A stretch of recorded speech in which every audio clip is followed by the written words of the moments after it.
चलो देखो एक्सरसाइज 7.10 में टॉपिक जो हमारा प्रॉपर्टीज ऑफ डेफिनेट इंटीग्रल, इसमें ना टोटल 7 प्रॉपर्टी, ठीक है ना। जो फर्स्ट प्रॉपर्टी है उसको हम P0 से डिनोट करते हैं, ठीक है। और फर्स्ट प्रॉपर्टी क्या है, अगर a टू b कोई फंक्शन है, आरिशी सर मैं ज्वाइन करने की कोशिश कर रहा हूँ। लिंक दूसरा है ना, दूसरे लिंक से ज्वाइन करो। अच्छा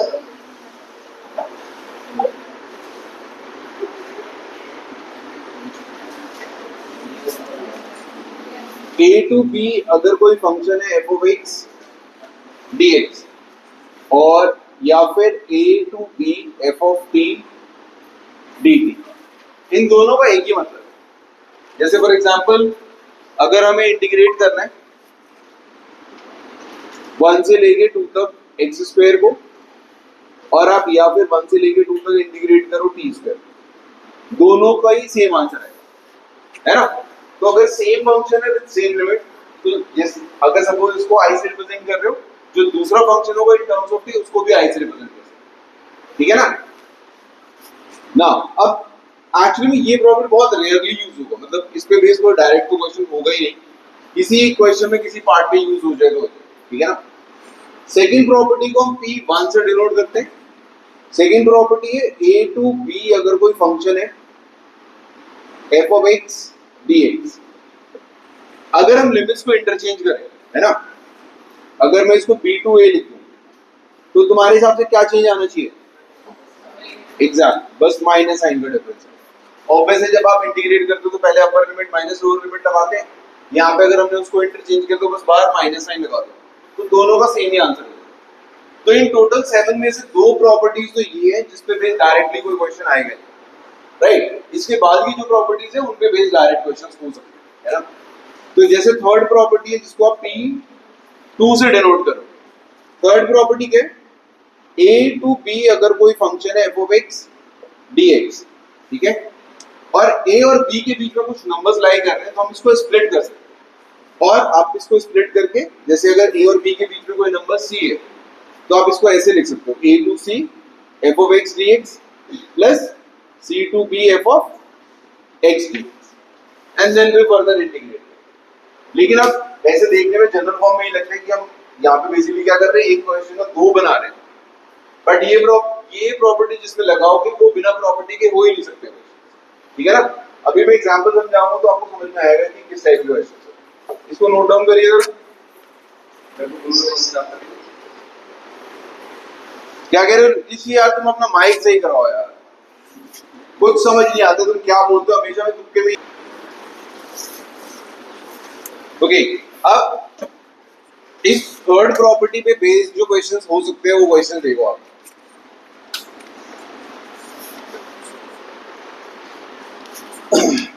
अगर क्वेश्चन है इंटीग्रेट करना है आपको -2 से लेके 5 तक modulus of x minus 3 dx, तो जैसे मैंने बताया था ये प्रॉपर्टी जो इस पे बेस्ड क्वेश्चन होंगे वो बिना प्रॉपर्टी के हो ही नहीं सकते। तो जैसे अगर फंक्शन तुम्हारा मॉडुलस में है तो इसको डायरेक्टली आप इंटीग्रेट कर ही नहीं सकते, राइट, पहले आपको मॉडुलस हटाना पड़ेगा।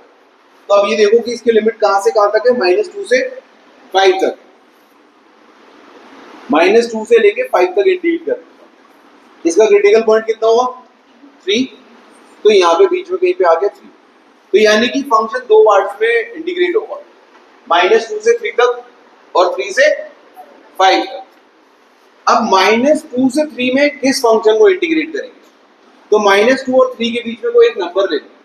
सपोज आप चेक करो 0 पे, x में अगर आप 0 डालोगे तो आंसर 0 - 3 यानी नेगेटिव आएगा, है ना।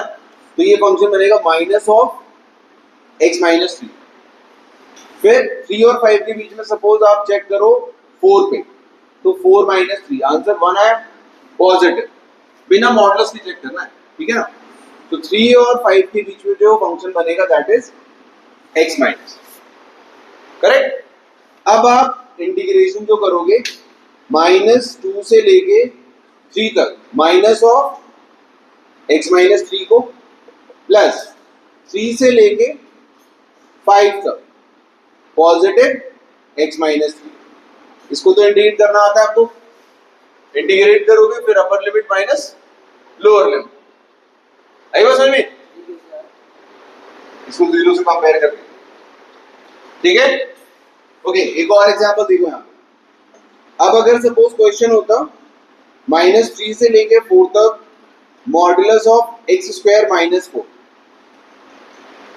ठीक है? इसको इंटीग्रेट कहां से कहां तक करना है?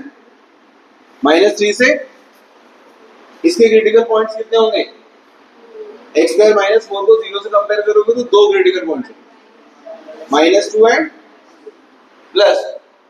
-3 और -2 के बीच में कोई एक नंबर डालोगे x की जगह, जैसे -2.5, तो उसका स्क्वायर 6.25 हो जाएगा, -4, तो इसमें तुम्हारा इंटरवल बनेगा पॉजिटिव, यानी x स्क्वायर माइनस 4 हो।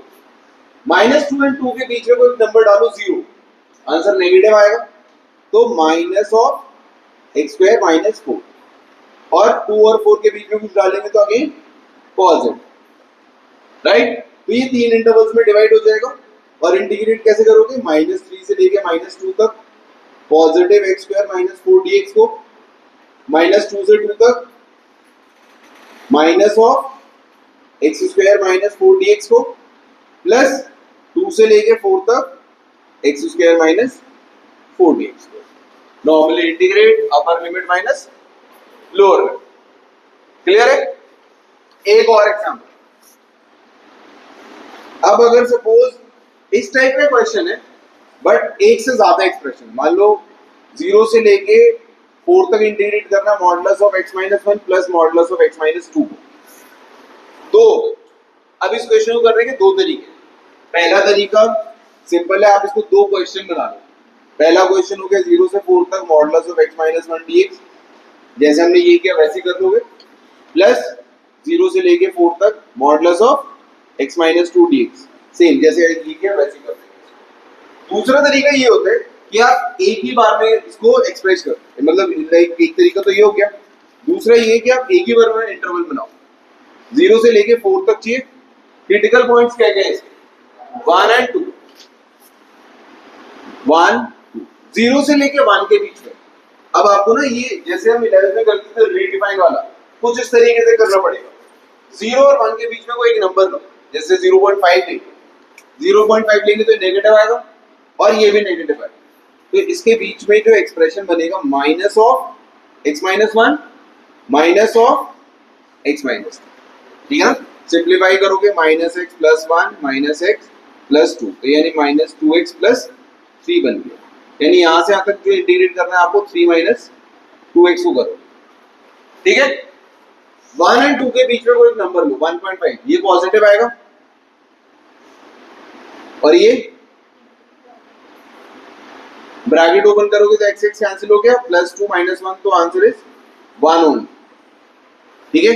2 और 4 के बीच में कोई नंबर लो, ये भी पॉजिटिव, ये भी पॉजिटिव, प्लस x माइनस 2, तो कितना हो गया 2x माइनस 3, तो यानी यहाँ पे जो इंटरवल बना दैट इज 2x माइनस 3। 1 2 2 और 4 के बीच में जो फंक्शन बन रहा है दैट इज 2x माइनस 3। तो सेकेंड वे में आपको इंटीग्रेट करने के लिए मैं इसके आगे वाला पार्ट बता देता हूँ। आप कहां से 0 से लेके 1 तक इसको इंटीग्रेट करना है, 3 माइनस 2x को, प्लस 1 से लेके 2 तक इसको इंटीग्रेट करना है 1 को, है ना? और 2 से लेके 4 तक इसको इंटीग्रेट करना है, 2 से लेके 4 तक 2x माइनस 3dx। तो जिसको ये बेटर लग रहा हो आप इससे कर सकते हो, ये मुश्किल लग रहा है तो अगर 2 या 3 होते तो तीनों को अलग अलग कर लो, 3 अलग अलग क्वेश्चन बन गए, और जैसे हमने पहले किया वैसे कर सकते। आई बात समझ में? नोट डाउन करिए, 1 2 3, इन तीनों के पहले आंसर्स निकालिए, फिर मैं बताता हूँ एनसीईआरटी के कौन कौन से क्वेश्चन करने हैं। मेजरली एनसीईआरटी में मैं आपको बता ही देता हूँ। 7.10 में क्वेश्चन नंबर 5 6 और 18 तीन क्वेश्चन है, और एग्जाम्पल नंबर 22 एक बार चेक करना एग्जाम्पल 22 क्या है, modulus of x cube minus x है क्या?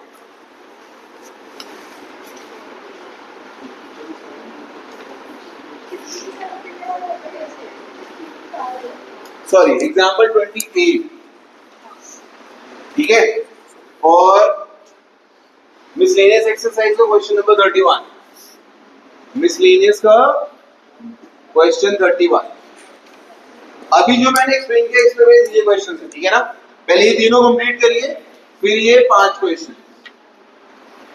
तो ये वाला पार्ट डन हो गया। आपकी एवरी दो पार्ट करके उसको बीच में दिया एक तरह है।